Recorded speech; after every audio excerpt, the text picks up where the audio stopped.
vou cantar pra Lua. Quando te encontrei, te juro, não pensei que iria me apaixonar. Somzinho ambiente legal. Aqui eu tô usando o MyLink. Ele não tem RCA, eu tô usando a série de fio, que não precisa nem do remote também, que ele não tem. E esse módulo TL1500 tem duas saídas de 95 estéreo em 2 ohms, que toca 2 alto-falantes por saída, e um mono de 200 watts RMS sub com regulares de bass boost em 4 ohms, que só toca um alto-falante e bobina simples.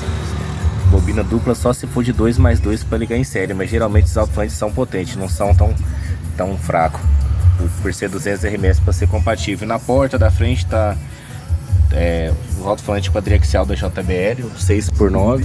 Na porta de trás está o multisystem da JBL. E atrás eu estou usando uma caixa Slim de 8 polegadas sub da Tormento de 200 RMS.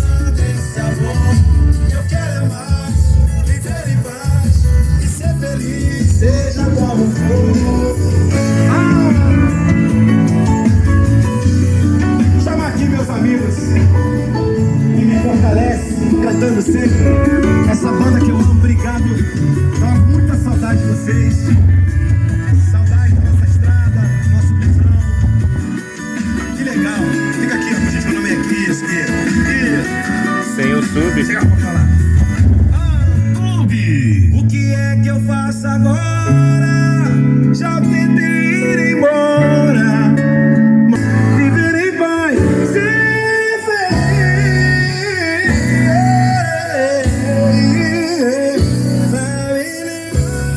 O módulo vai aqui embaixo porque tem bastante espaço e é aberto nas laterais. Se fosse tudo fechado não poderia, que aí poderia causar um superaquecimento no módulo, aliás. A gente vai acomodar ele aí, montar tudo e tá tudo certo. Som ambiente na S10.